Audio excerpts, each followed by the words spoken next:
Hey guys, so I'm at the top of Brown Mountain at the Kinburton Trailhead, and I wanted to talk to you about data and my bike a little bit before I descend, because you get a lot of videos of me riding and talking about things. So I want to talk to you a little more in detail.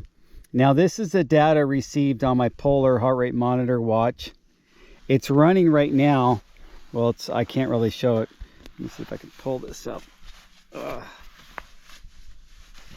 It's running right now, but it's on pause. But this is the Vantage V2, and of course I'm getting a low battery and all these notifications right now. Anyway, it says that, you know, per its analysis, I've been maintaining my cardio status. Now, this is my activity goal. What percentage of my daily activity before my ride. That was my highest heart rate before my ride. That was my lowest. That was my nightly recharge. They give you a recharge. And then they also give you a boost from sleep score. So I got a really good boost from sleep score. I got a really good sleep score, 90 out of 100.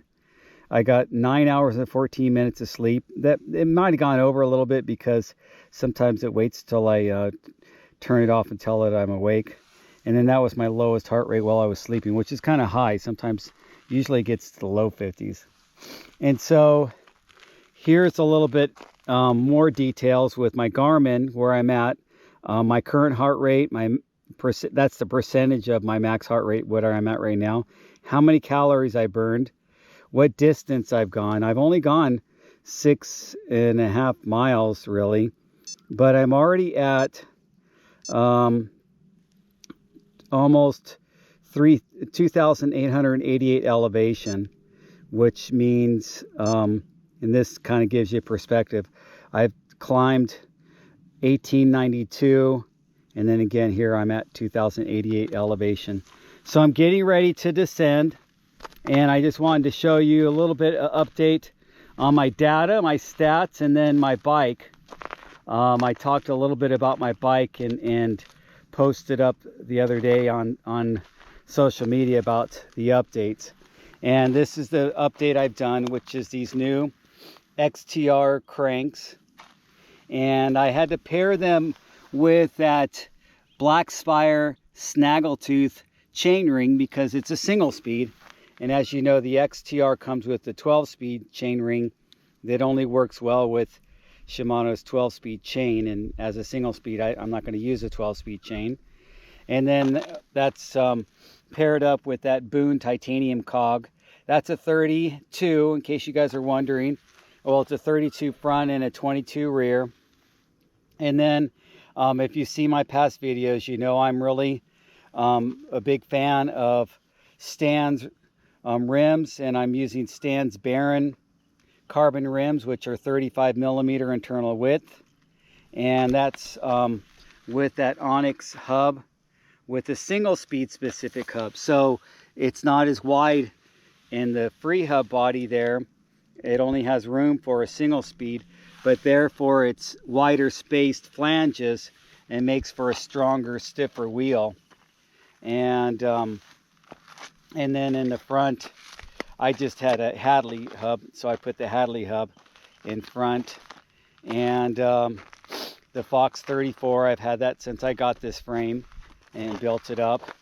I talked to you guys about these Pro 120 levers. I love these levers. They paired up really nicely with the XT brakes, and these are the XT trail brakes with the 4-pod, piston, dual piston calipers.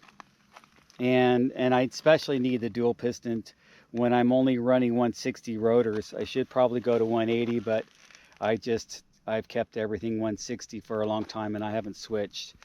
And then, I put all the oil slick bling and stuff on it with the ergon saddle that's got the oil slick rails, the oil slick looking titanium water bottle cage, and all the oil slick titanium bolts.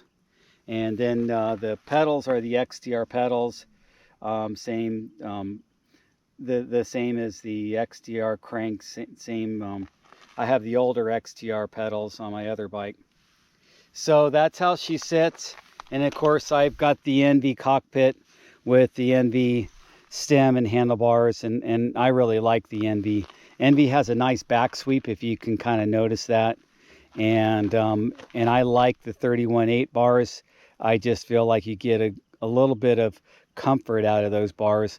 I don't need something super beefy. I'm not hucking off big jumps, and this isn't this bike isn't being used at parks or anything like that. It's for my single track around here, and I've never had an issue with 31.8 bars. I've never seen a reason to go to the 35 mil, but if you're a big guy and you're doing some big jumps, I can understand you're wanting to have a wider bar, or larger diameter bar, just to feel safe for hucking on carbon when you're big.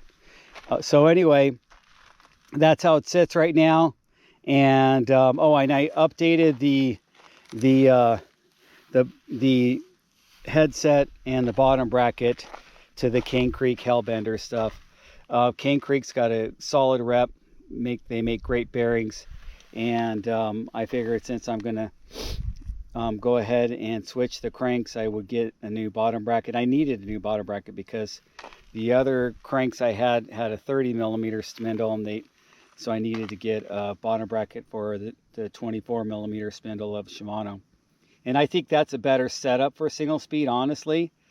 I just think all around Shimano cranks with the 24 millimeter spindle are better for bottom brackets and bottom bracket bearings, just because there's more room there.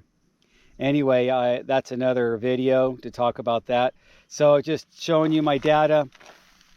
And what is this? I don't know, somehow I got set to that. So get out there and ride. Don't just look at your data. And then I'll be making a video as I descend in just a minute.